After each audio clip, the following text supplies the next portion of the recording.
Le rêve d'un homme ridicule. Dostoïevski. Traduit du russe par André Markovitz. Я узнал в прошлом ноябре. И именно 3 ноября. И с того времени я каждое мгновение мое помню. Я положил в эту ночь убить себя. И уж, конечно, бы застрелился, если б не та девочка. Барин! Там! Мамочка! Барин! Барин! Je suis un homme ridicule. Maintenant, ils disent que je suis fou.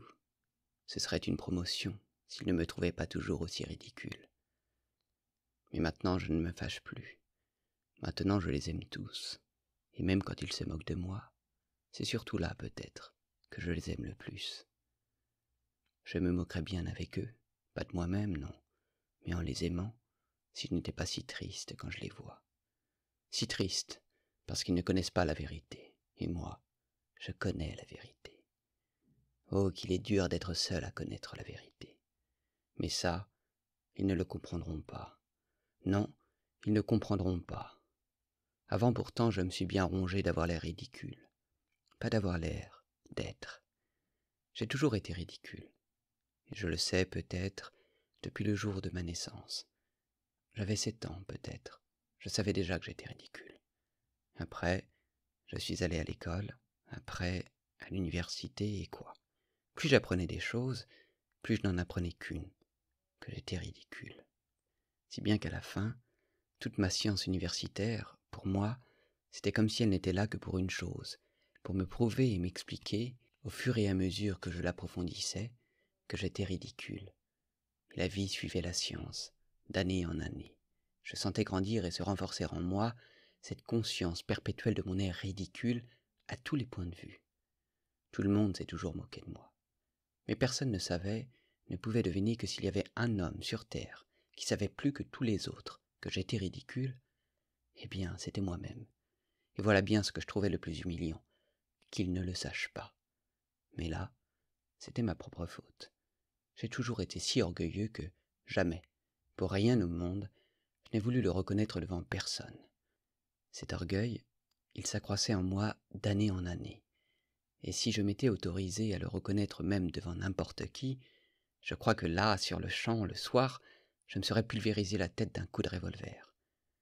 Oh, comme je souffrais dans mon adolescence de ce que je ne puisse pas y résister, et que d'un coup, d'une façon ou d'une autre, je le reconnaisse, moi-même, devant mes camarades. Mais depuis que j'étais devenu un jeune homme, même si j'apprenais d'année en année et toujours de plus en plus, cette particularité monstrueuse qui était la mienne, je suis, je ne sais pas pourquoi, devenu un peu plus calme. Et justement, je ne sais pas pourquoi parce que, jusqu'à maintenant, je suis incapable de dire pourquoi. Peut-être parce qu'une circonstance faisait croître une angoisse terrible dans mon âme, une circonstance infiniment plus forte que tout mon être, je veux dire cette conviction constante qui m'avait pénétré que tout au monde, partout, était égal. Cela, je le pressentais depuis très longtemps, mais cette conviction totale m'est venue au cours de cette année, et bizarrement, d'un coup. J'ai senti d'un coup que ça me serait égal qu'il y ait un monde ou qu'il n'y ait rien nulle part. Je me suis mis à entendre et à sentir par tout mon être qu'il n'y avait rien de mon vivant. Au début, j'avais toujours l'impression que, par contre, il y avait eu beaucoup de choses dans le passé, mais après, j'ai compris que dans le passé non plus, il n'y avait rien eu, que c'était juste, je ne sais pourquoi, une impression. Petit à petit, je me suis convaincu qu'il n'y aurait jamais rien non plus. À ce moment-là, d'un coup, j'ai cessé d'en vouloir aux hommes, je ne les ai presque plus remarqués. Vous savez, ça se disait même dans les détails les plus infimes. Par exemple, ça m'arrivait, je marchais dans la rue, je me cognais à quelqu'un. Et pas parce que je pensais à quelque chose, à quoi pouvais-je bien penser. J'avais complètement arrêté de penser, à ce moment-là. Ça m'était égal. Si encore j'avais résolu les questions. Oh, je n'en avais résolu aucune, et Dieu sait qu'il y en avait. Mais tout m'était devenu égal, et les questions s'étaient toutes éloignées. Et donc, mais après ça, j'ai su la vérité. La vérité, je l'ai su en novembre dernier, et plus précisément, le 3 novembre. Et depuis ce temps-là, je me souviens de chacun de mes instants. C'était un soir lugubre, le plus lugubre qu'il puisse y avoir. À ce moment-là, À 11 heures du soir, je rentrais chez moi et, justement, je me souviens, je me suis dit que, vraiment, il ne pouvait pas y avoir de moment plus lugubre. Même d'un point de vue physique, il avait plu toute la journée. Et c'était une pluie froide, et la plus lugubre, une pluie même qui était comme féroce. Je me souviens de ça, pleine d'une hostilité flagrante envers les gens. Et là, d'un coup, vers 11 heures du soir, la pluie s'est arrêtée et une humidité terrible a commencé. C'était encore plus humide et plus froid que pendant la pluie. Une espèce de vapeur remontait de tout ça, de chaque pierre dans la rue et de chaque ruelle, si l'on plongeait ses yeux dedans, au plus profond, le plus loin possible depuis la rue. D'un coup, j'ai eu l'idée que si le gaz s'était éteint partout, ça aurait été plus gai, que le gaz rendait le cœur plus triste, parce qu'il éclairait tout. Ce jour-là, je n'avais presque rien mangé, et j'avais passé tout le début de la soirée chez un ingénieur, où il y avait encore 2 autres amis. Moi, je me taisais toujours et je crois que je les ennuyais. Ils parlaient de quelque chose de révoltant, et même d'un coup, ils se sont échauffés. Mais ça leur était égal, je le voyais, et ils s'échauffaient juste comme ça. C'est bien ce que je leur ai dit d'un coup. Messieurs, je leur ai dit, mais ça vous est égal. Ils ne se sont pas sentis vexés, ils se sont tous moqués de moi. C'était parce que j'avais dit ça sans le moindre reproche, et juste parce que ça m'était égal à moi aussi. Eux, ils avaient vu que ça m'était égal, ça les avait tous mis en joie. Quand j'ai eu cette idée sur le gaz, dans la rue, j'ai regardé le ciel. Le ciel était terriblement obscur, mais on pouvait nettement distinguer les nuages avec, entre eux, des taches noires insondables. Tout à coup, dans une de ces taches noires, j'ai remarqué une toute petite étoile, et je me suis mis à la regarder fixement. C'était parce que cette toute petite étoile m'avait donné une idée. J'ai décidé de me tuer cette nuit-là. Cette décision, je l'avais prise fermement depuis déjà 2 mois, et, tout pauvre que j'étais, j'avais acheté un très beau revolver, et le jour même, je l'avais chargé. Mais 2 mois s'étaient déjà passés, et il était toujours resté dans son tiroir. Mais tout m'était tellement égal que j'avais fini par vouloir tomber sur une minute où ça me serait moins égal. Pourquoi ça? Je n'en sais rien. Et donc, de cette façon, tous les soirs, en rentrant chez moi, je me disais que j'allais me brûler la cervelle. Je guettais la minute. Et là, donc, maintenant, cette petite étoile m'avait donné l'idée.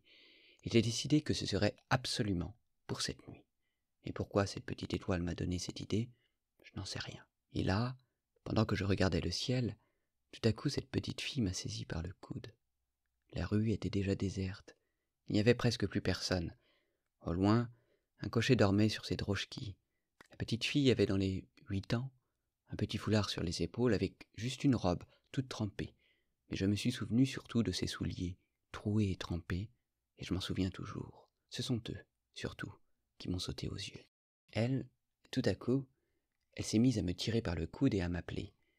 Elle ne pleurait pas, mais d'une voix bizarrement octante, elle criait des mots qu'elle n'arrivait pas à prononcer correctement, parce qu'elle était prise de fièvre, traversée de frissons. Je ne sais pas pourquoi elle criait, d'une voix terrorisée, désespérée. « Ma maman, ma maman !» Je m'étais déjà tourné vers elle, mais je n'ai pas dit un mot. Et je poursuivais mon chemin, mais elle me poursuivait et me tirait par le coude, et à ce moment-là, sa voix eut ce son qui signifie le désespoir chez les enfants vraiment terrorisés. Ce son, je le connais. Même si elle n'articulait pas les mots, j'ai bien compris que sa mère était en train de mourir je ne sais où, ou bien que quelque chose leur était arrivé, et qu'elle avait couru appeler quelqu'un, trouver quelque chose pour aider sa maman. Mais je ne l'ai pas suivie, et au contraire, j'ai eu tout à coup l'idée de la chasser. J'ai commencé par lui dire d'aller trouver un gendarme. Mais d'un seul coup, elle a joint ses petites mains comme pour me supplier, et en sanglotant, en haletant, elle courait toujours à côté de moi et ne me lâchait pas. C'est là que j'ai tapé du pied et que j'ai crié. Elle s'est juste exclamée « Monsieur, monsieur !» Mais d'un seul coup, elle m'a abandonné et elle a traversé la rue à toute vitesse. Là aussi, un passant venait d'apparaître, et visiblement, elle m'abandonnait pour se jeter vers lui. J'ai grimpé jusqu'à mon 4e étage. Je vis en location, nous avons des meublés. Ma chambre, elle est pauvre et petite, avec une fenêtre de grenier en demi-cintre. J'ai un divan couvert de toile cirée, un bureau sur lequel il y a des livres, 2 chaises et un fauteuil profond d'une vieillesse insigne, mais un fauteuil Voltaire. Je me suis assis, j'ai allumé la bougie et j'ai pensé. À côté, dans l'autre chambre, derrière la cloison, la débauche continuait. Cela faisait 2 jours qu'il n'arrêtait pas. La pièce était occupée par un capitaine à la retraite, et il avait des invités, 5 ou 6 bons à rien. Il buvait de la vodka et jouait au stos avec des cartes usées. La nuit d'avant, il y avait eu une bagarre, et je sais que 2 d'entre eux s'étaient longuement traînés par la tignasse. La logeuse voulait se plaindre, mais elle a eu une peur bleue du capitaine. Comme autre locataire dans nos meublés, il n'y a qu'une petite dame malingre et frêle, une femme de soldat, une provinciale, avec 3 petits-enfants, et qui sont tous tombés malades dans nos meublés. Ces enfants et elle, ils ont peur du capitaine à s'en évanouir. Ils passent la nuit à trembler et se signer, et même, le plus petit, de peur, a fait une espèce de crise. Ce capitaine, je le sais de source sûre, il lui arrive d'arrêter les passants sur le Nevski et de demander l'aumône. On ne veut de lui à aucun poste. Mais chose étrange, c'est bien pour cela que je le raconte, ce capitaine, depuis 1 mois qu'il vit chez nous, il ne m'a jamais énervé le moins du monde. Évidemment, et dès le début, j'ai évité de le fréquenter, et puis il s'est vite ennuyé avec moi, mais il avait beau crier tant qu'il voulait derrière la cloison, et s'entasser autant qu'il voulait, moi, ça m'était toujours égal. Je reste toute la nuit dans mon fauteuil, et réellement, je ne les entends pas, tellement je les oublie. Parce que toutes les nuits, je ne dors pas, et jusqu'à l'aube, et voilà déjà 1 an que ça dure. Je passe toutes mes nuits devant mon bureau, dans mon fauteuil, et je ne fais rien. Les livres, je ne les lis que dans la journée. Je reste là et, même, je ne pense pas. C'est juste comme ça, quelques pensées errantes, et je les laisse errer. La bougie fond jusqu'au bout pendant la nuit. Je me suis assis à mon bureau sans faire de bruit. J'ai sorti le revolver, et je l'ai posé devant moi. Quand je l'ai sorti, je me souviens, je me suis demandé « oui », et je me suis répondu d'une manière absolument affirmative « oui ». C'est-à-dire que j'allais me tuer. Je savais que cette nuit-là, j'allais me tuer à coup sûr. Mais combien de temps j'allais encore rester devant mon bureau jusqu'à ce moment-là, cela, je n'en savais rien. Et bien sûr, je me serais tué sans cette petite fille.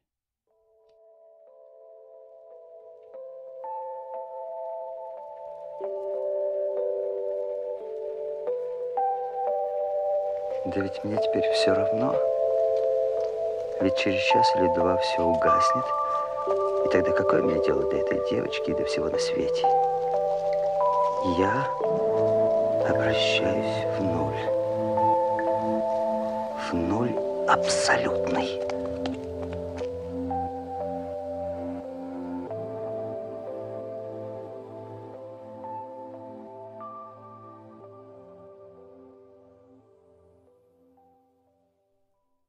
Vous comprenez, bien sûr, que ça m'était égal, mais la douleur, par exemple, je la ressentais. Quelqu'un m'aurait frappé et j'aurais senti de la douleur. C'était exactement pareil d'un point de vue moral. S'il était arrivé quelque chose qui fasse vraiment pitié, j'aurais ressenti de la pitié, exactement comme à l'époque, quand tout ne m'était pas encore égal dans la vie. J'avais bien ressenti de la pitié sur le moment. L'enfant, malgré tout, je l'aurais sûrement aidé. Alors pourquoi n'ai-je pas aidé la petite fille? Eh bien, à cause d'une idée qui m'était venue. Quand elle me tirait et qu'elle m'appelait, tout à coup, une question avait surgi devant moi, une question que je ne pouvais pas résoudre. La question était oiseuse, mais je me suis fâché. Si je me suis fâché, c'est suite à cette conclusion que, si j'avais pris ma décision de me suicider cette nuit, alors tout devait m'être égal dans le monde, à ce moment-là plus encore que jamais. Pourquoi donc avais-je tout à coup senti que ça ne m'était pas égal, et que j'avais pitié de la petite fille? Je me souviens, j'ai eu pitié très fort. C'était même une espèce de douleur étrange, et même invraisemblable dans ma situation. Non, je suis incapable de mieux traduire cette sensation fugitive qui m'était venue à ce moment-là. Mais cette sensation s'est encore prolongée chez moi, quand je m'étais déjà assis devant le bureau, et j'étais très agacé, comme jamais depuis longtemps. Les réflexions suivaient les réflexions. Il m'apparaissait clairement que, si je suis un homme, et pas encore du rien, et tant que je ne suis pas devenu du rien, je vis, et donc je suis capable de souffrir, d'éprouver de la colère ou de la honte pour mes actes. Bon, mais pourtant si je me tue, par exemple dans 2 heures, alors qu'est-ce qu'elle me fait, la petite fille? Et quelle importance dans ce cas-là, la honte, et tout ce que vous voulez au monde? Je deviens du rien total. Et est-ce que réellement la conscience du fait que dans un instant je cesserais complètement d'exister, et donc que rien n'existerait, ne pouvait pas avoir la moindre influence sur cette sensation de pitié pour la petite fille, et cette sensation de honte après l'infamie que j'avais commise? parce que c'est bien pour cela que j'avais tapé des pieds et que j'avais crié d'une voix hystérique sur cette malheureuse enfant, parce que, n'est-ce pas, non seulement tiens, je ne ressens aucune pitié, mais même si je commets une infamie inhumaine maintenant, j'ai le droit parce que d'ici 2 heures tout sera éteint. Vous me croyez que c'est pour cela que j'ai crié? Pour moi maintenant, c'est presque une certitude. Je me représentais clairement que maintenant, la vie et le monde étaient comme dépendants de moi. On peut même le dire de cette façon que, maintenant, le monde, c'est comme s'il n'était fait que pour moi seul. Je me tue, et le monde n'existe plus, du moins pour moi. Sans parler déjà de ce fait que, peut-être, c'est vrai qu'il n'y aura rien pour personne après moi. Et le monde entier, à peine ma conscience sera éteinte, s'éteindra tout de suite comme un spectre, un attribut de ma seule conscience, et cessera d'être parce que peut-être, ce monde, dans son ensemble, et tous ces hommes au fond, ils sont juste moi seul. Je me souviens qu'en réfléchissant dans mon fauteuil, je retournais toutes ces nouvelles questions qui se pressaient les unes après les autres dans une direction même complètement différente, et j'inventais des choses vraiment inattendues.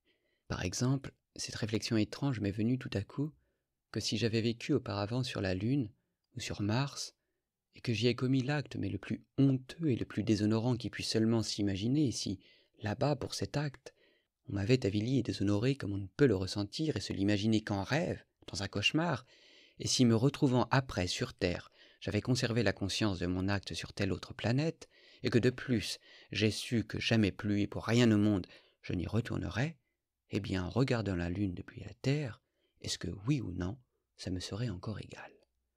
Aurais-je ressenti oui ou non de la honte pour mon acte? Ces questions étaient oiseuses et inutiles, parce que le revolver était déjà posé devant moi, et que je savais par tout mon être que ça, ce serait à coup sûr. Mais elles m'échauffaient, et je m'agitais. C'était comme si je ne pouvais pas mourir maintenant, avant d'avoir résolu quelque chose. Bref, cette petite fille m'a sauvé la vie, parce que toutes ces questions ont éloigné le coup de feu. Pendant ce temps, chez le capitaine aussi, tout avait commencé à se calmer. Ils en avaient fini avec leurs cartes, et ils s'installaient pour dormir, et en attendant, ils se contentaient de grogner et finissaient sans conviction de s'injurier. Et c'est là tout d'un coup que je me suis endormi, ce qui ne m'était jamais arrivé auparavant, dans mon fauteuil, devant mon bureau. Je n'ai pas du tout remarqué à quel moment je me suis endormi. Les rêves, on le sait, ce sont des phénomènes extrêmement étranges.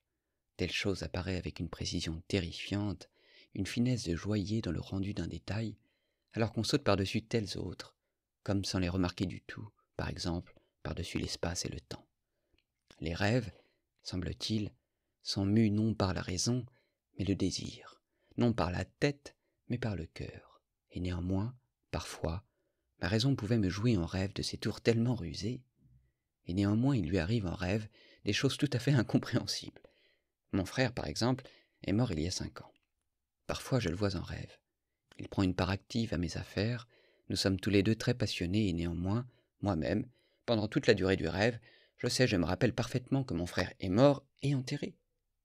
Comment donc puis-je ne pas m'étonner de ce que, tout mort qu'il peut être, il soit quand même à mes côtés et s'agite avec moi? Pourquoi ma raison peut-elle parfaitement admettre cela? Mais il suffit. J'en viens à mon rêve. Oui, c'est alors que ce rêve m'est venu, ce rêve du 3 novembre. Ils me rient au nez, maintenant. Ils me disent que, justement, ce n'était qu'un rêve. Mais n'est-ce pas égal, que ce soit ou non un rêve, si ce rêve m'est venu annoncer la vérité? Car si une seule fois, vous avez su la vérité, et si vous l'avez vue, vous savez bien quelle est la vérité, et qu'il n'y en a pas d'autre, et qu'il ne peut pas y en avoir d'autre, que vous dormiez ou que vous viviez. Eh bien, soit, c'est un rêve, soit. Mais cette vie que vous placez si haut, j'avais voulu l'éteindre par le suicide, alors que mon rêve, oh, mon rêve, il m'a annoncé une vie nouvelle, grandiose, puissante, renouvelée. Écoutez.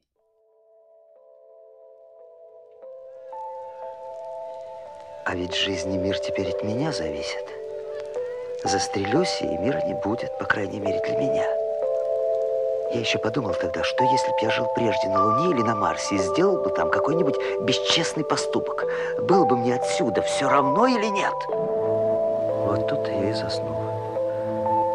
Заснул незаметно и как бы продолжая рассуждать о тех же материях.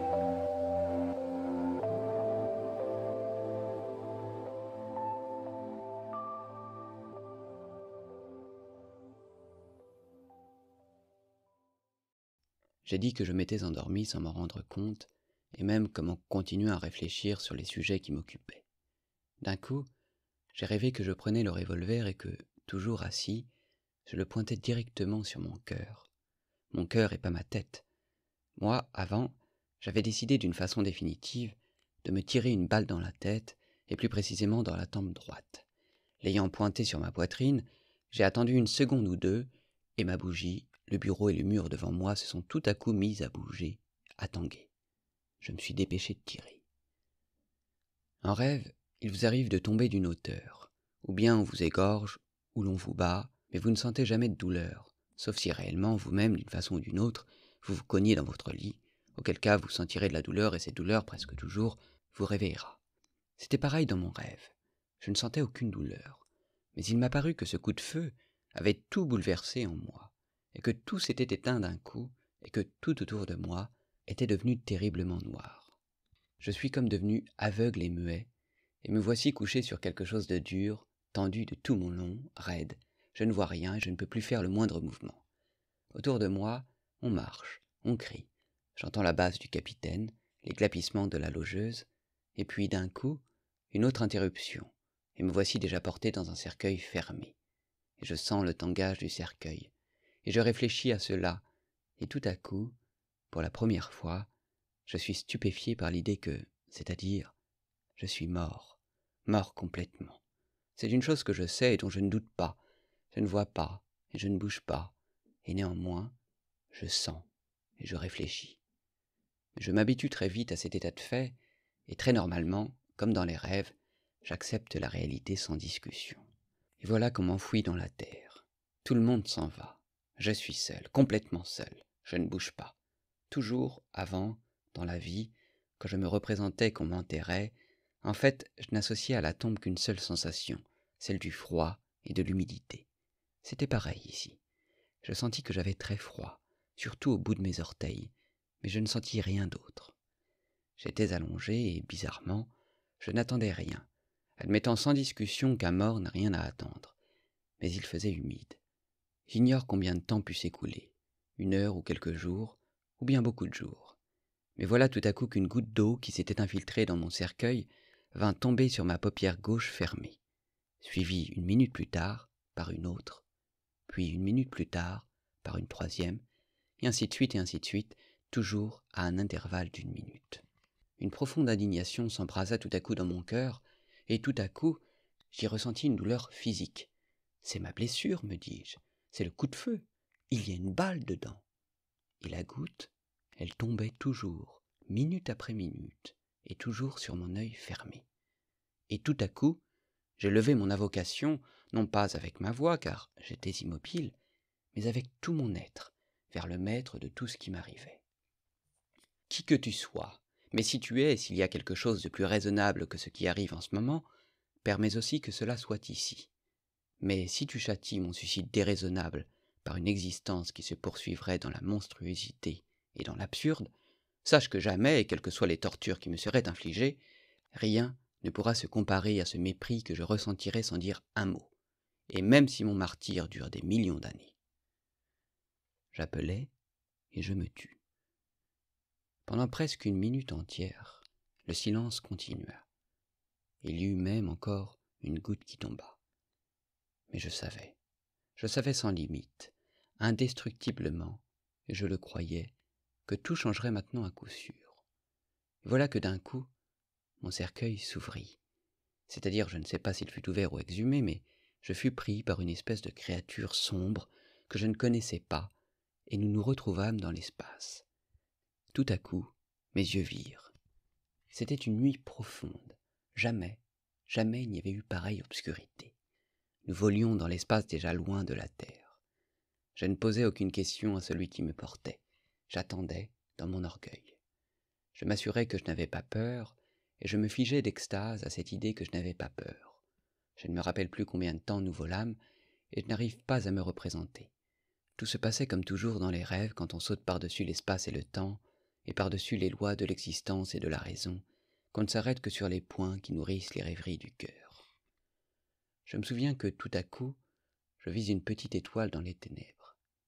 C'est Sirius, demandai-je tout à coup, incapable de me retenir parce que je ne voulais rien demander. Non, c'est l'étoile que tu as vue entre les nuages quand tu rentrais chez toi, me répondit l'être qui m'emportait. Je savais qu'il possédait comme un visage humain.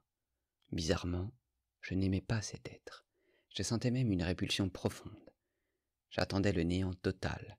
Je m'étais tué pour cela. Et voilà que j'étais entre les mains de cet être, pas humain, bien sûr, mais qui était, qui existait. Et donc, il y a aussi une vie après la mort, me dis-je avec cette étrange frivolité du rêve, mais l'essence de mon cœur restait en moi dans toute sa profondeur. Et s'il faut être encore une fois, me disais-je, et vivre encore par l'implacable volonté de je ne sais qui, alors je ne veux pas qu'on triomphe de moi et qu'on m'humilie. Tu sais que j'ai peur de toi, et c'est pour cela que tu me méprises, dis-je d'un coup à mon compagnon, incapable de me retenir d'une question humiliante qui contenait un aveu, et ressentant au fond du cœur, comme la piqûre d'une épingle, toute mon humiliation.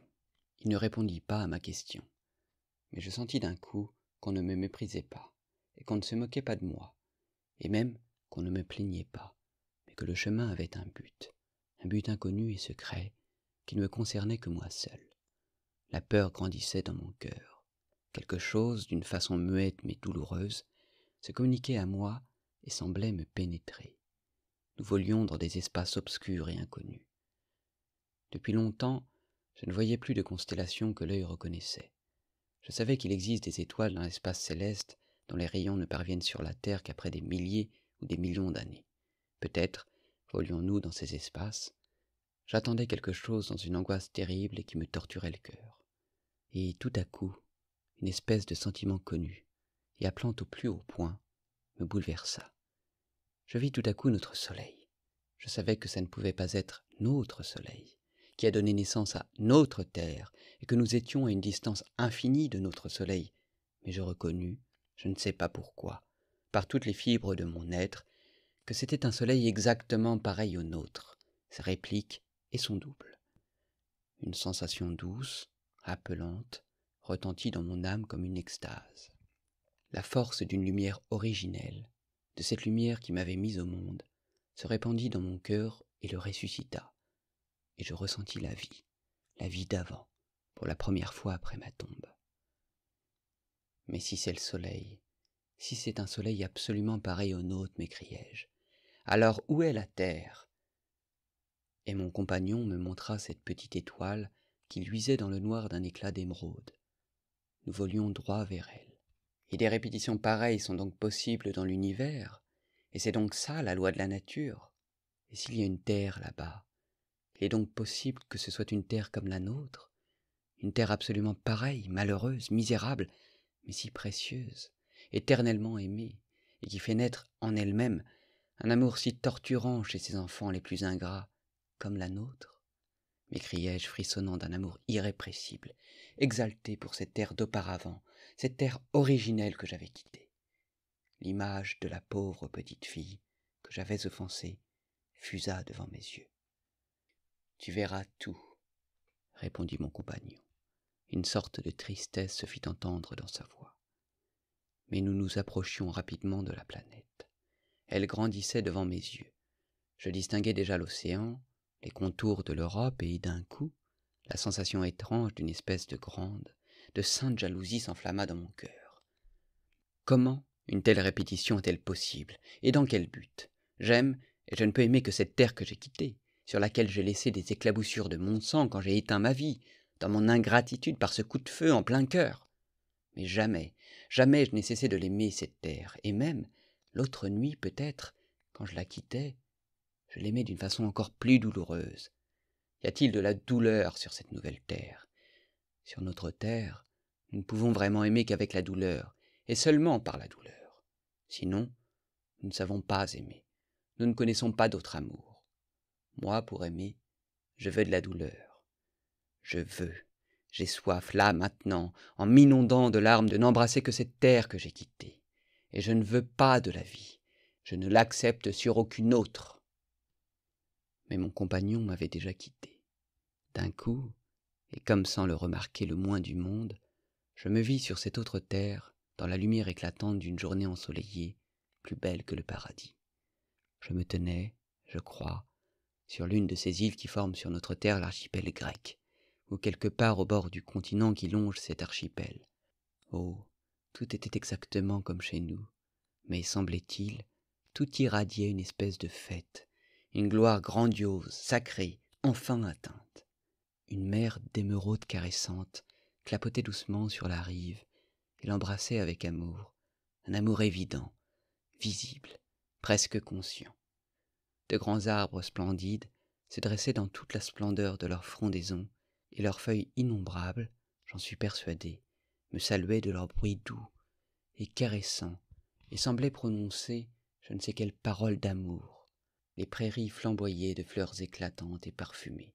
Des oiseaux, par volées, venaient traverser l'air, et sans me craindre, ils se posaient sur mes épaules et sur mes mains, et me frappaient joyeusement de leurs jolies petites ailes frissonnantes. Et finalement, je vis et je connus les hommes de cette terre heureuse.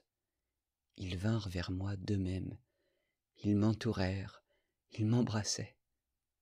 Les enfants du soleil, enfants de leur soleil, qu'ils étaient beaux. Jamais je n'avais vu sur notre terre une pareille beauté dans l'être humain. Seuls, peut-être, nos enfants, les toutes premières années de leur vie, peuvent porter un reflet même éloigné, même faible, d'une beauté pareille. Les yeux de ces hommes heureux luisaient d'un éclat lumineux, leur visage irradiait la raison et une espèce de conscience totale jusqu'à la sérénité. Mais ces visages étaient joyeux. Une gaieté enfantine sonnait dans les voix et les paroles de ces gens. Oh, tout de suite, dès que je vis leur visage, je compris tout. Oui, tout. C'était une terre pas encore souillée par le péché originel. N'y vivaient que des hommes qui n'avaient pas encore péché.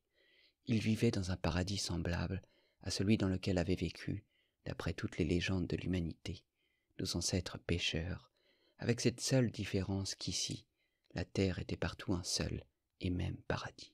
Ces hommes qui riaient joyeusement se pressaient autour de moi et me caressaient.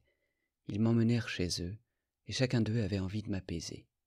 Oh, ils ne me posaient aucune question, mais c'était comme s'ils savaient déjà tout, du moins en avais-je l'impression, et ils voulaient chasser le plus vite possible toute trace de souffrance sur mon visage.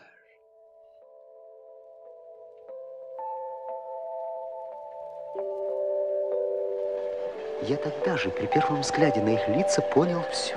Все! Это была земля, не оскверненная грехопадением. На ней жили люди, не согрешившие. Я видел их сам, их познал. Я любил их, и я страдал за них потом.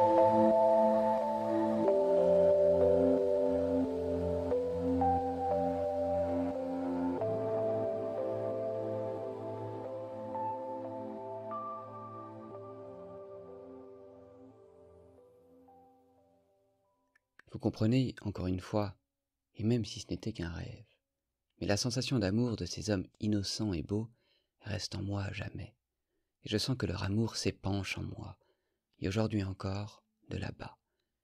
Je les ai vus moi-même, je les ai connus, et j'ai acquis la conviction, je les ai aimés, j'ai souffert pour eux, par la suite. Oh, je compris tout de suite, même à ce moment-là, qu'en bien des choses, je ne les comprendrais pas du tout. Moi, un progressiste russe contemporain, un sale pétersbourgeois, ça me restait une énigme, qu'ils sachent par exemple tant de choses, mais qu'ils ignorent tout de notre science. Mais je compris très vite que leur savoir, parfait, se nourrissait d'autres intuitions que les nôtres sur terre, et que leurs aspirations aussi étaient toutes différentes. Ils ne désiraient rien, ils étaient en repos. Ils n'éprouvaient pas cette aspiration à connaître la vie que nous éprouvons nous-mêmes, parce que leur vie était toute plénitude. Mais leur savoir était plus profond et plus haut que celui de notre science. Car notre science cherche à expliquer la vie. Elle cherche à la saisir par la raison pour apprendre à vivre aux autres.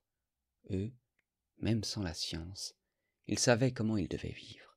Et cela, je le compris, mais je fus incapable de comprendre en quoi leur connaissance consistait. Ils me montraient leurs arbres, et j'étais incapable de comprendre le degré d'amour avec lequel ils les regardaient, comme s'ils parlaient avec des êtres qui leur étaient semblables. Et vous savez, je ne me tromperai pas peut-être si je dis qu'ils conversaient, Oui, ils avaient trouvé leur langue, et je suis convaincu que les arbres les comprenaient. Ainsi, regardaient-ils toute la nature. Les animaux qui vivaient avec eux dans la concorde ne les attaquaient pas et les aimaient, vaincus par leur amour. Ils me montraient les étoiles, et ils me parlaient d'elles à propos de quelque chose que je n'arrivais pas à comprendre. Mais je suis convaincu que, d'une façon ou d'une autre, ils communiquaient avec les étoiles du ciel, et pas seulement par la pensée, non, par je ne sais quel moyen vivant. Oh, ces gens, ils ne s'acharnaient pas à ce que je les comprenne, ils m'aimaient même sans cela, et pourtant je savais que non plus, ils ne me comprendraient jamais, et c'est pourquoi je ne leur parlais presque pas de notre terre. Je me contentais d'embrasser devant eux la terre sur laquelle ils vivaient, et sans parole, je les adorais tous, et eux, ils voyaient cela et me laissaient les adorer, sans avoir honte de mon adoration, parce qu'ils étaient eux-mêmes pleins d'amour. Ils ne souffraient pas pour moi quand, en larmes, parfois, je leur baisais les pieds, sachant joyeusement, au fond du cœur, avec quelle force d'amour ils allaient me répondre. Parfois, je me demandais, stupéfait, comment arrive-t-il, de tout ce temps, à ne pas offenser quelqu'un comme moi, et à ne jamais éveiller en quelqu'un comme moi de l'envie ou de la jalousie. Je me suis souvent demandé comment j'avais pu moi-même, vantard, menteur comme je le suis, ne jamais leur parler de mes connaissances, des connaissances dont, bien sûr, ils n'avaient pas idée, ne pas vouloir les étonner, ne serait-ce même que par amour pour eux. Ils étaient vifs et joyeux comme des enfants. Ils vagabondaient dans leurs bois, dans leurs belles forêts, chantaient leurs belles chansons, se nourrissaient de nourriture légère, des fruits de leurs arbres, du miel de leurs forêts et du lait de leurs animaux qui les aimaient. Pour leurs vêtements et pour leur nourriture, ils ne travaillaient qu'un peu, et sans fatigue. Ils avaient de l'amour, et des enfants naissaient. Mais jamais je n'ai remarqué chez eux d'élan de cette sensualité cruelle qui touche presque tout le monde sur notre terre, tout le monde et chacun, et fait la seule source de presque tous les péchés de notre humanité. Ils fêtaient les enfants qui paraissaient chez eux comme de nouveaux acteurs de leur béatitude. Il n'y avait entre eux jamais de dispute, jamais de jalousie. Ils ne savaient même pas ce que cela veut dire. Leurs enfants étaient les enfants de tous, car ils composaient tous une seule famille. Ils n'avaient presque pas du tout de maladie, même s'il y avait une mort. Mais leur vieillard mourait paisiblement, comme s'ils s'endormaient, entourés de gens qui leur disaient adieu en les bénissant, souriant, et accompagnés eux-mêmes par leur sourire lumineux. Je n'ai vu avec cela ni larmes ni douleur. Ce n'était qu'un amour comme multiplié jusqu'à l'extase, mais une extase paisible, pleine, contemplative. On pouvait penser qu'ils gardaient des contacts avec leurs défunts même après la mort, et que la mort n'interrompait nullement leur union terrestre.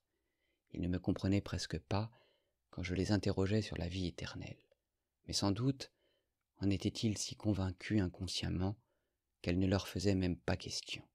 Ils n'avaient pas de temple, mais ils avaient une sorte d'union concrète, vivante et ininterrompue avec le tout de l'univers. Ils n'avaient pas de foi, mais ils avaient une ferme connaissance qu'au moment où leur joie terrestre s'emplirait jusqu'aux limites de la nature terrestre, ce serait alors l'heure pour eux, vivants et morts, d'un accroissement encore plus fort de leur contact avec le tout de l'univers. Ils attendaient cet instant avec joie, mais sans hâte, sans qu'il les fît souffrir, comme s'ils le possédaient déjà dans les pressentiments de leur cœur dont ils se faisaient part. Le soir, avant d'aller dormir, ils aimaient composer des chœurs harmonieux et puissants. Dans ces chants, ils traduisaient toutes les sensations que leur avait données le jour qui s'achevait. Ils lui rendaient gloire et lui faisaient leurs adieux. Ils rendaient gloire à la nature, à la terre, à la mer, aux forêts. Ils aimaient composer des chansons les uns sur les autres et se couvraient de louanges comme des enfants. C'étaient les chansons les plus simples, mais elles coulaient du cœur et pénétraient les cœurs. Et ce n'était pas que pour les chansons, non, semble-t-il. C'est toute leur vie qui ne passait qu'à une chose, à s'admirer les uns les autres. Ils étaient comme amoureux les uns des autres, d'un amour total, général. Certaines de leurs chansons, des chansons solennelles, d'extase, me restaient presque incompréhensibles. Je comprenais les paroles, mais je n'ai jamais pu me pénétrer vraiment de toute leur signification. C'était comme si cela restait inaccessible à ma raison. mais comme si mon cœur, en revanche, s'en pénétrait inconsciemment et de plus en plus fort. Je leur disais souvent que tout cela, je le pressentais depuis longtemps, que toute cette joie et cette gloire, elle se disait à moi encore sur notre terre par une nostalgie comme appelante, qui devenait parfois une douleur insupportable, que je les pressentais, eux tous avec leur gloire, dans les rêves de mon cœur et dans les songes de mon esprit, et que souvent, sur notre terre, je ne pouvais pas regarder sans larmes le soleil couchant. Ma haine pour les hommes de notre terre contenait toujours une douleur. Pourquoi ne pouvais-je les haïr sans les aimer? Pourquoi ne pouvais-je pas ne pas leur pardonner? L'amour que j'éprouvais pour eux contenait lui-même une souffrance. Pourquoi n'arrivais-je pas à les aimer sans les haïr? Ils m'écoutaient, et je voyais qu'ils ne pouvaient se représenter ce que je disais, mais je ne regrettais pas de leur parler. Je savais qu'ils comprenaient toute la force de ma nostalgie pour ceux que j'avais quittés. Oh, quand ils me regardaient de ce regard gentil et pénétré d'amour, quand je sentais qu'en leur présence, mon cœur aussi devenait aussi juste et innocent que leur cœur à eux, alors je ne regrettais plus de ne pas les comprendre. La sensation de plénitude de la vie me coupait le souffle, et, sans prononcer un mot, je leur disais des prières. Oh, maintenant, ils se moquent tous de moi, en face. Ils m'assurent que même en rêve, on ne peut pas voir tous ces détails que je rapporte maintenant, que dans mon rêve, je n'ai ressenti qu'une simple sensation née du propre délire de mon cœur, et que les détails, je les ai inventés une fois que je me suis réveillé. Et quand je leur ai révélé que peut-être cela était réellement advenu, mon Dieu, quel rire ils m'ont jeté à la figure, et quelle gaieté je leur ai procurée. Oh non, bien sûr, je n'ai été vaincu que par la simple sensation de ce rêve. Elle seule s'est conservée dans mon cœur blessé jusqu'au sang.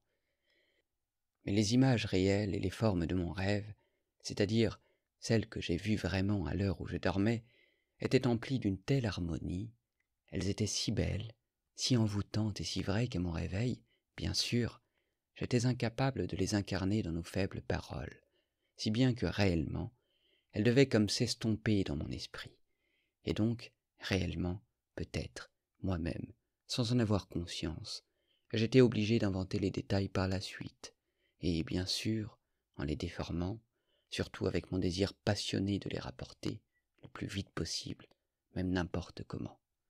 Mais comment pourrais-je ne pas croire que tout cela fût en réalité? C'était peut-être 1000 fois mieux, plus lumineux, plus pénétré de joie que je ne le raconte. Je veux bien que ce soit un rêve, mais tout cela ne pouvait pas ne pas être. Vous savez, je vais vous dire un secret. Tout cela, peut-être bien, c'était tout sauf un rêve. Parce qu'il y a une chose qui s'y est passée. Une chose vraie, jusqu'à une telle horreur, qu'elle n'aurait pas pu me venir dans mon rêve. Je veux bien que ce rêve ait été le produit de mon cœur, mais est-ce que le cœur seul était capable de faire naître cette vérité abominable qui m'est advenue par la suite? Comment aurais-je pu inventer cela tout seul, ou le rêver avec mon cœur? Comment mon cœur frivole, mesquin, comment ma raison insignifiante ont-ils pu s'élever jusqu'à une telle révélation de vérité? Oh, jugez vous-même, jusqu'à maintenant, je le cachais. Mais maintenant, cette vérité, je vais la dire jusqu'au bout. Le fait est que je les ai tous corrompus.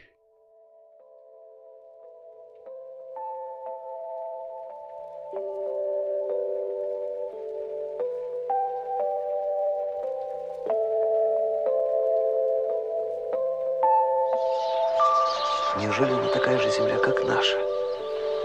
Как же может быть подобное повторение? И для чего?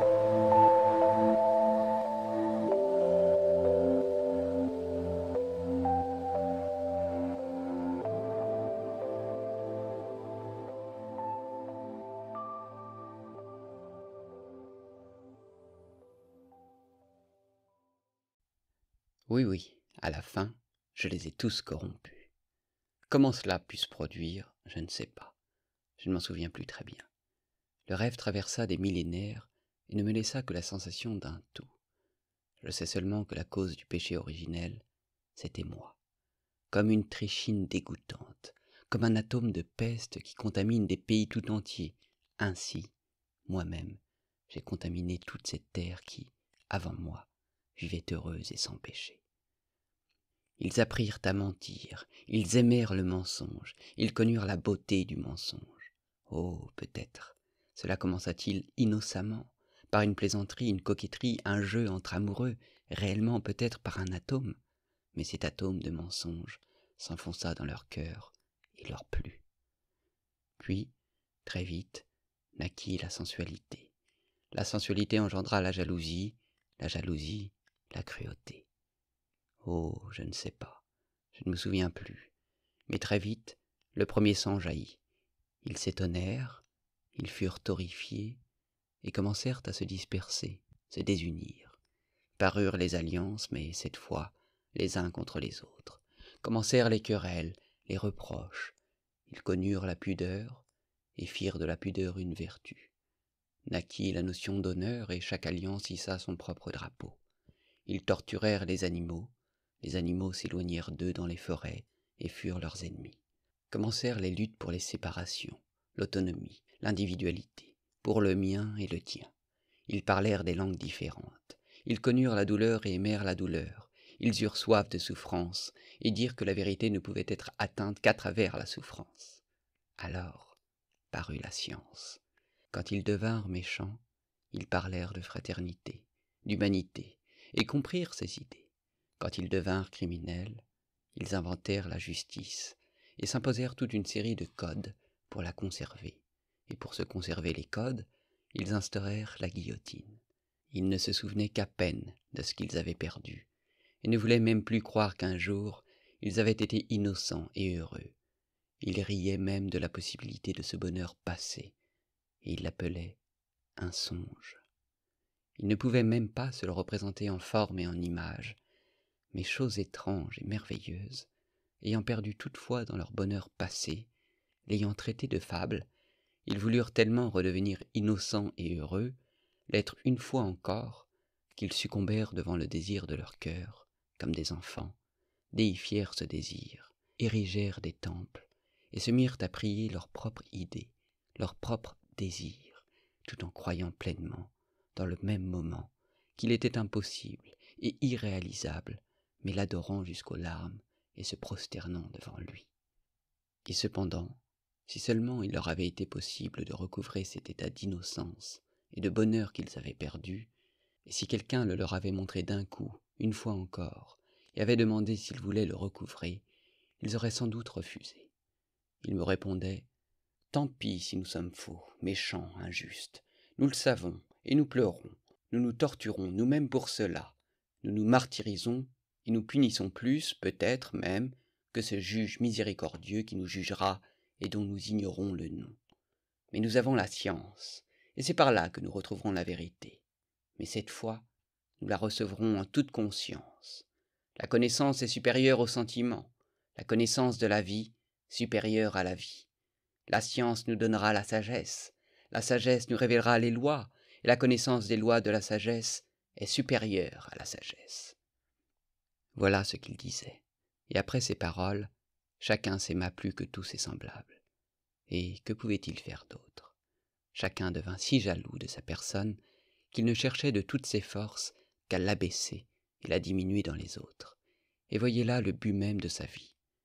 L'esclavage parut, et même l'esclavage volontaire. Les faibles se soumettaient volontiers aux plus forts, dans le seul but que ceux-ci les aident à opprimer d'autres encore plus faibles. Parurent des justes, qui vinrent chez ces gens, les larmes aux yeux, et leur parlèrent de leur orgueil, de la perte de la mesure et de l'harmonie, de leur oubli de la pudeur. Eux, ils se moquaient d'eux et leur jetaient des pierres. Le sang sacré se répandit sur le parvis des temples. Mais on vit paraître des gens qui commencèrent à imaginer comment retrouver une union qui ferait que chacun, tout en continuant de s'aimer plus que les autres, puisse vivre sans gêner son prochain, et comment vivre ainsi tous ensemble, pour ainsi dire, dans une société de concorde. De vraies guerres se déclenchèrent au nom de cette idée. Tous les belligérants croyaient en même temps que la science, la sagesse et l'instinct de conservation obligeraient finalement les hommes à s'unir dans une société de concorde et de raison, et donc, en attendant, pour accélérer le processus, les sages, s'efforçaient aussi vite que possible d'exterminer ceux qui ne l'étaient pas et qui ne comprenaient pas leur idée, pour qu'ils ne mettent pas d'obstacle à son triomphe. Mais l'instinct de conservation s'affaiblit vite. Parurent les orgueilleux et les sensuels, qui exigèrent d'office tout ou rien.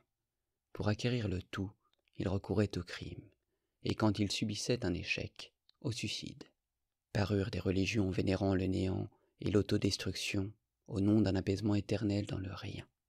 À la fin, ces hommes s'épuisèrent dans un travail absurde, et la souffrance parut sur leurs visages, et ces hommes proclamèrent que la souffrance est la beauté, car seule la souffrance est porteuse de pensée. Ils chantèrent la souffrance dans leurs chants. Je marchais parmi eux, en me tordant les bras, et je pleurais sur eux, mais je les aimais, peut-être, encore plus qu'avant, quand il n'y avait aucune souffrance sur leur visage, et quand ils étaient innocents et si beaux. J'aimais leur terre qu'ils avaient souillée plus encore qu'au moment où elle était un paradis, et seulement parce que le malheur y était apparu. Hélas, j'avais toujours aimé le malheur et la douleur, mais seulement pour moi-même et sur eux, je pleurais, je les plaignais. Je tendais les bras vers eux, je m'accusais, me maudissais, me méprisais au désespoir. Je leur disais que tout cela, c'était moi qui l'avais fait, moi seul. C'est moi qui leur avais apporté la perversion, le poison, le mensonge. Je les suppliais de me clouer sur une croix. Je leur montrais comment faire une croix. Je ne pouvais pas, je n'avais pas la force de me tuer tout seul. Mais je voulais qu'ils m'infligent les supplices. J'avais soif de supplices. J'avais soif de répandre mon sang dans ces supplices jusqu'à la dernière goutte. Mais eux, ils ne faisaient que se moquer de moi. Et ils finirent par me prendre pour un innocent. Ils me justifiaient. Ils disaient qu'ils n'avaient reçu que ce qu'ils désiraient eux-mêmes, et qu'ils ne pouvaient pas ne pas y avoir ce qu'il y avait maintenant. À la fin, ils me dirent que je devenais dangereux, et qu'ils me mettraient dans un asile si je ne me taisais pas. Alors, la douleur pénétra dans mon âme avec une telle force que mon cœur se serra, et je sentis que j'allais mourir. Et là, et c'est là que je me suis réveillé. Неужели не все равно, сон это или нет, если этот сон возвестил мне истину? Неужели же мелкое сердце мое и капризный, ничтожный ум мой могли возвыситься до такого откровения правды? Я видел их сам, их познал и убедился. Я любил их, я страдал за них потом.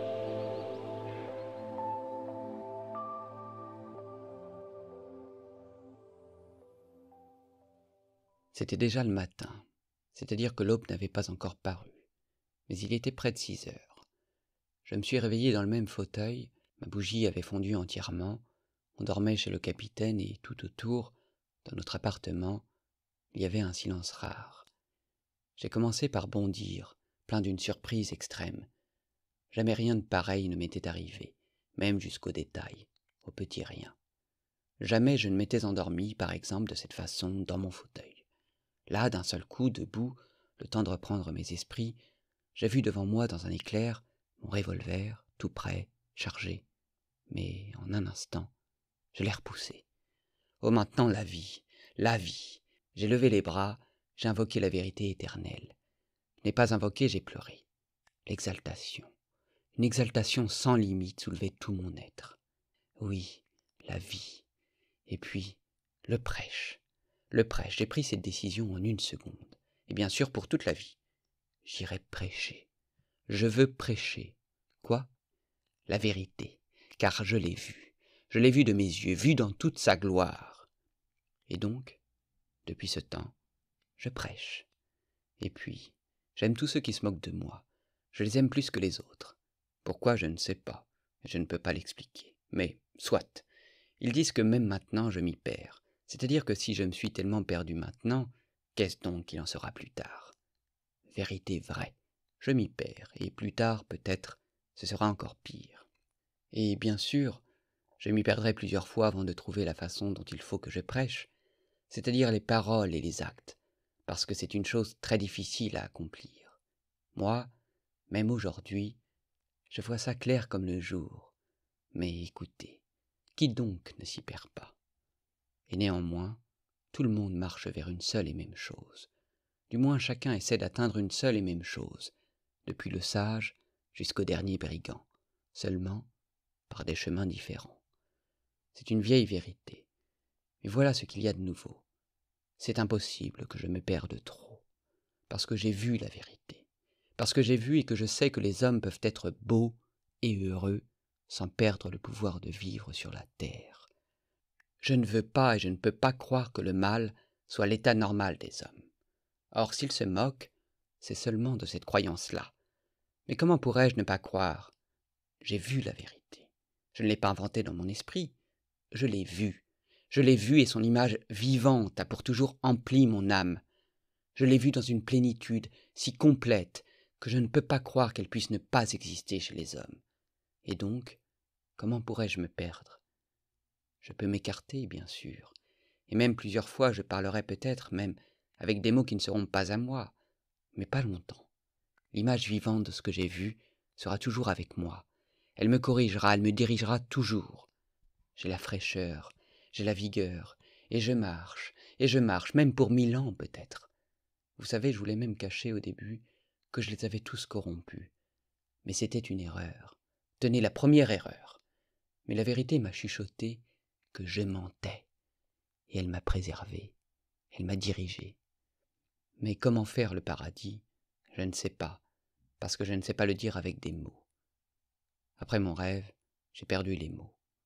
Du moins tous les mots principaux, les plus utiles, mais soit. Je marcherai. Je parlerai toujours sans me lasser, parce que j'ai quand même vu de mes propres yeux, même si je ne sais pas redire ce que j'ai vu. Mais voilà bien la chose qu'ils ne comprennent pas, ceux qui se moquent. Un rêve qu'il a vu, n'est-ce pas? Un délire, une hallucination. Et ils trouvent ça malin. Et ils sont si fiers. Un rêve? Qu'est-ce qu'un rêve? Et notre vie, elle n'est donc pas un rêve? Je dirais plus, tant pis. Tant pis si cela ne se réalise jamais. Et s'il n'y a jamais le paradis. Cela, quand même, je le comprends. Eh bien moi, malgré tout, je continuerai de prêcher. Et pourtant, c'est si simple. En un jour, en une heure, tout pourrait se construire d'un coup. Ce qui compte, aime ton prochain comme toi-même. Voilà ce qui compte. C'est tout, et il ne faut rien d'autre. Tu trouveras tout de suite comment construire. Et pourtant tout cela, ce n'est rien qu'une vieille vérité qu'on rabâche, qu'on a lu des billions de fois. Mais voilà, elle n'a pas pris racine. La conscience de la vie est supérieure à la vie. La connaissance des lois du bonheur supérieure au bonheur. Voilà ce qu'il faut combattre. Et je combattrai. Et si seulement tout le monde le voulait, tout se construirait d'un coup. Quant à la petite fille, je l'ai retrouvée. Et j'irai.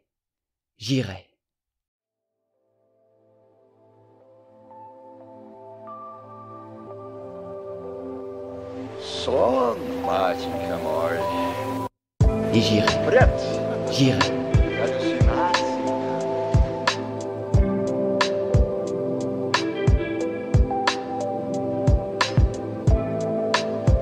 Я тогда же при первом взгляде на их лица понял все. Все. Et même si ce n'était qu'un rêve, Это была земля, не оскверненная грехопадением. На ней жили люди, не согрешившие. Я видел их сам, их познал. Я любил их и même наслаждался. si ce n'était qu'un rêve. Et la sensation d'amour de ces hommes innocents et beaux reste en moi à jamais. Et je sens que leur amour s'épanche en moi. Et aujourd'hui encore, de là-bas. Je les ai vus moi-même, je les ai connus, et j'ai acquis la conviction, je les ai aimés. J'ai souffert pour eux. Oh, je compris tout de suite, même à ce moment-là, qu'en bien des choses, je ne les comprendrais pas du tout.